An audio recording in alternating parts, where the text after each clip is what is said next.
Jésus a fait? Jésus a proposé des services. Il a dit, mes services sont efficaces. Vous voulez changer votre entreprise? Vous voulez changer votre vie? Regarde les services que je vous offre. Et Pierre a dit, ok maître, j'ai compris. C'est par ta parole. Je jeterai le filet. Il prend le service de Jésus-Christ. Et il part, il a trouvé le résultat. Son entreprise a fait quoi? A changé. Jésus a servi. Il a donné du service. Les choses ont changé. La renommée de Jésus a commencé à monter. Bien aimé, lorsque nous rendons le service aux autres, lorsque nous servons les autres, la récompense viendra sur notre vie. Il y aura la récompense spirituelle, il y aura la récompense physique. Amen. Ne cherche pas d'abord qu'on te sert. Ne cherche pas ça. Toi d'abord, cherche d'abord à servir les autres. Amen. Cherche d'abord à servir Dieu. Cherche d'abord à servir l'Église. Cherche d'abord à servir. Quand tu sers, bien-aimé, tu verras que Dieu commencera à changer ta vie. Non pour être servi, mais pour servir et donner ma vie comme la rançon de plusieurs. Amen. Vous savez, lorsqu'un criminel, les gens, les terroristes et tout ça, lorsqu'ils kidnappent les gens, ces gens-là demandent quoi? Ils demandent la rançon. Amen. Il faut que vous puissiez donner beaucoup d'argent, surtout en Colombie, ça se faisait beaucoup en Colombie. Il faut que vous donnez beaucoup d'argent pour que ces personnes-là soient fait quoi? Soient libérées. Ils demandent parfois des millions, tout ça. Maintenant, Jésus ici, utilise, je suis venu donner ma vie comme la rançon pour plusieurs personnes. Alléluia. Cela veut dire, nous étions les esclaves du diable. Satan nous avait fait retenir en otage. Il n'y avait personne pour payer, pour que nous soyons libérés. Jésus, lorsqu'il arrive, il donne sa vie comme la rançon. Alléluia.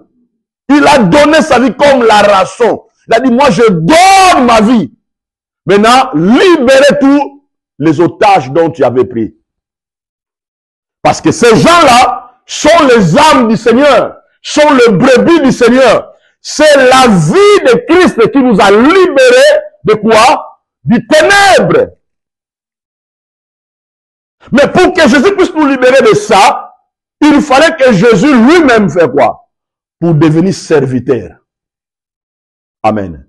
Il n'a pas d'abord cherché la grandeur, mais il a cherché d'abord à être quoi? Serviteur. Cette philosophie, cette mentalité commence à disparaître aujourd'hui. Et c'est là où le diable commence à prendre place et à dominer au milieu de nous. Alléluia.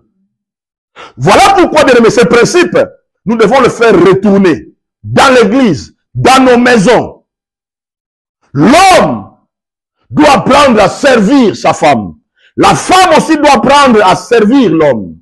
L'homme doit apprendre à servir les enfants. Les enfants doivent apprendre aussi à servir les parents. La maman aussi doit apprendre à servir les enfants. Les enfants aussi doivent apprendre. Cet esprit-là doit retourner dans nos pays, dans nos nations. Cet esprit-là doit retourner. Alléluia. Parce que ça bloque l'épanouissement. Ça bloque l'avancée. Et ça crée quoi? Ça crée de l'égoïsme. Ça crée de la haine. Ça crée beaucoup de choses, tout ça.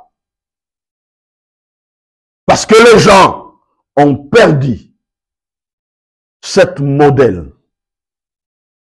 Amen. Vous savez, on peut mettre tous les systèmes de l'anticorruption dans nos pays. Mais pendant que les dirigeants n'ont pas la mentalité de servir, tout ce ne servira à rien. Ne servira absolument à rien. Parce que les gens, ils ont la mentalité d'être servis, non la mentalité de servir. Les gens ne veulent pas donner leur vie comme sacrifice pour libérer leur peuple dans l'esclavagisme. Dans le sous-développement, les gens n'ont pas cette mentalité-là. Malheureusement, cet esprit-là commence à prendre place, même au sein de nos communautés. Amen. N'oubliez pas, nous sommes ici en Europe, nous vivons en Europe, mais l'héritage de nos esprits communautaires règne encore au milieu de nous. Amen. Ces héritages-là règnent encore aujourd'hui, fonctionnent encore aujourd'hui au milieu de nous. Actes des Apôtres, chapitre 20, 34 à 35. Actes des Apôtres. Actes des Apôtres, 20, 34 à 35. Je lis la parole du Seigneur. Actes des Apôtres 20, 34 à 35. Vous savez vous-même que ces mains ont pourvu à mes besoins. Assez de personnes qui étaient avec moi. C'est l'apôtre Paul qui parle. Il dit, vous savez vous-même que ces mains ont pourvu à mes besoins. Il parle de gens qui lui ont rendu service. Il a dit, il était dans le besoin. Amen. Lui, il était serviteur. Il a servi les autres. À un certain moment, l'Église avait compris que nous aussi, nous devons être habités par cet esprit de rendre service à l'œuvre de Dieu ou à l'Église. Et l'apôtre Paul reconnaît, il dit, vous savez vous-même que ces mains ont pourvu à mes besoins et assez de personnes